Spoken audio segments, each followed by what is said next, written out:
1 ಗಂಟೆಗಳ ಮೊದಲು ಎಸ್ಐಟಿ ಕಚೇರಿಗೆ ಮಾಸ್ಕ್ ಮ್ಯಾನ್ ಆಗಮಿಸಿರುವಂಥದ್ದು. ಎಂದಿನಂತೆ ಪೊಲೀಸ್ ಎಸ್ಕಾರ್ಟ್ನೊಂದಿಗೆ ಮತ್ತು ತನ್ನ ವಕೀಲರ ಜೊತೆ ಆತ ಆಗಮಿಸಿರುವಂಥದ್ದು. ಎಸ್ಐಟಿಯ SP ಏನು ಜಿತೇಂದ್ರ ಕುಮಾರ್ ದಯಾಮ ಕೂಡ ಆಗಮಿಸಿದ್ದಾರೆ. ಮತ್ತು ಎಸ್ಐಟಿಯ ಮುಖ್ಯಸ್ಥರಾದಂಥ ಪ್ರಣಬ್ ಮೊಹಂತಿ ಅವರು ನಿನ್ನೆ ರಾತ್ರಿ 9 ಗಂಟೆವರೆಗೂ ಇಲ್ಲೇ ಇದ್ದರು. ಈಗ ವಾಪಸ್ ಇಲ್ಲಿಗೆ ಬರುವಂತಹ ಸಾಧ್ಯತೆಗಳಿದೆ. ಸೊ ಒಳಗಡೆ ವಿಚಾರಣೆ ನಡೀತಾ ಇದೆ.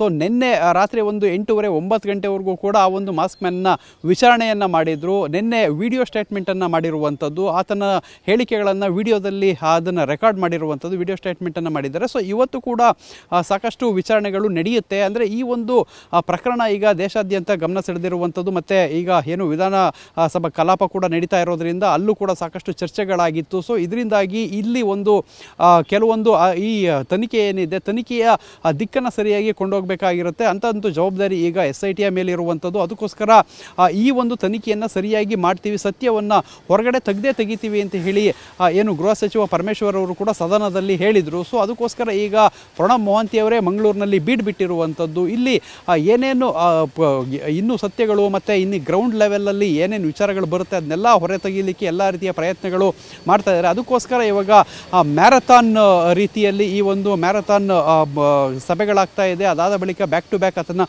ವಿಚಾರಣೆಗಳು ನಡೀತಾ ಇದೆ. ನಾವು ಅಬ್ಸರ್ವ್ ಮಾಡ್ಬೋದಾಗಿದೆ.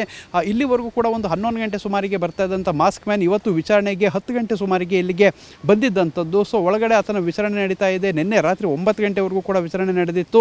ಸೊ ಈಗ 10 ಗಂಟೆಗೆ ಶಾರ್ಪ್ ಆಗಿ ಬಂದಿರುವಂಥದ್ದು. ಸದ್ಯಕ್ಕೆ ಆತನಿಂದ ಸಾಕಷ್ಟು ಮಾಹಿತಿಯನ್ನು ಪಡೆಯಲಾಗ್ತಾ ಇದೆ. ಸೊ ಈ ಒಂದು ಪ್ರಕರಣದ ಹಿಂದಿನ ಸತ್ಯಾಸತ್ಯತೆಗಳು ಮತ್ತು ಈ ಪ್ರಕರಣ ಮುಂದೆ ಯಾವ ರೀತಿ ಸಾಗಬೇಕು ಅದ್ರ ಬಗ್ಗೆನೂ ಕೂಡ ಎಲ್ಲ ರೀತಿಯ ಮಾಹಿತಿಗಳನ್ನು ಪಡೆದುಕೊಂಡು ಚರ್ಚೆಯನ್ನು ಮಾಡ್ತಾ ಇರುವಂಥದ್ದು, ಆತನ ವಿಡಿಯೋ ಸ್ಟೇಟ್ಮೆಂಟನ್ನು ಮಾಡ್ತಾ ಇರುವಂಥದ್ದು. ಇದರ ಜೊತೆಗೆ ಆತ ಒಂದು ಬೇಡಿಕೆಯನ್ನು ಇಟ್ಟಿರೋದು ಅಂತ ಹೇಳಿದರೆ ಮತ್ತೆ ಉತ್ಖನನವನ್ನು ಮಾಡಬೇಕು. ಸೊ ಇಲ್ಲಿ ತನಿಖೆಯ ಭಾಗ ಜೊತೆಗೆ ಉತ್ಖನನವನ್ನು ಕೂಡ ಮಾಡಬೇಕು, ನಾನು ಇನ್ನೂ ಸಾಕಷ್ಟು ಪಾಯಿಂಟ್ಗಳನ್ನು ತೋರಿಸ್ತೀನಿ ಅನ್ನೋದು ಕೂಡ ಆತನ ವಾದ ಅವತ್ತಿಂದ ಕೂಡ ಕೇಳಿ ಬರ್ತಾ ಇತ್ತು. ಅದನ್ನೇ ಆತ ರಿಪೀಟ್ ಮಾಡ್ತಾ ಇರುವಂಥದ್ದು. ಆದರೆ ಎಲ್ಲೋ ಒಂದು ಕಡೆ ಈಗ ಸದ್ಯಕ್ಕೆ ಉತ್ಖನನಕ್ಕೆ ಸರ್ಕಾರ ಬ್ರೇಕ್ ಹಾಕಿರೋದ್ರಿಂದ ಸದ್ಯಕ್ಕೆ ತನಿಖೆಗಳು ನಡೀತಾ ಇದೆ. ತನಿಖೆಯಲ್ಲಿ ಮಾಸ್ಕ್ ಮ್ಯಾನ್ ಹೇಳುವಂಥ ವಿಚಾರಗಳು, ಅಂದರೆ ಆತನ ಬಗ್ಗೆ ಈಗ ಕೇಳಿ ಬರ್ತಾ ಇರುವಂತಹ ಆರೋಪ ಪ್ರತ್ಯಾರೋಪಗಳಿದೆ. ಅವರ ಮನೆಯವರು ಮಾತಾಡಿದ್ದಾರೆ, ಅವರ ಊರವರು ಮಾತಾಡಿದ್ದಾರೆ.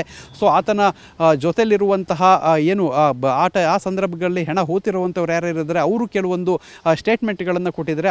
ಅದನ್ನು ಕೆಲವೊಂದು ಹೊರಗಡೆ ಸಾಮಾಜಿಕ ಜಾಲತಾಣಗಳು ಮತ್ತು ಮೀಡಿಯಾ ಡೊಮೈನ್ಗಳಲ್ಲಿ ಕೊಟ್ಟಿರುವಂಥದ್ದು. ಸೊ ಕೆಲವರು ಈ ಒಂದು SITಯ ತನಿಖೆಯಲ್ಲಿ, ಅಂದರೆ SIT ನೋಟಿಸ್ ಕೊಟ್ಟು ಕೆಲವರ ಮಾಹಿತಿಯನ್ನು ಕೂಡ ಪಡೆದಿರುವಂಥದ್ದು. ಸೊ ಎಲ್ಲವನ್ನು ಕೂಡ ತಾಳೆ ಹಾಕಿ ಆತನ ವಿಚಾರಣೆ ಮತ್ತು ವಿಡಿಯೋ ಸ್ಟೇಟ್ಮೆಂಟ್ಗಳನ್ನು ಮಾಡ್ತಾ ಇದ್ದಾರೆ. ಇವತ್ತು ಕೂಡ ಮೊಹಂತಿ ಅವರು ಬರ್ತಾರೆ. ಮೊಹಂತಿ ಅವರು ಆತನ ವಿಚಾರಣೆಯನ್ನು ಮುಂದುವರಿಸ್ತಾರೆ.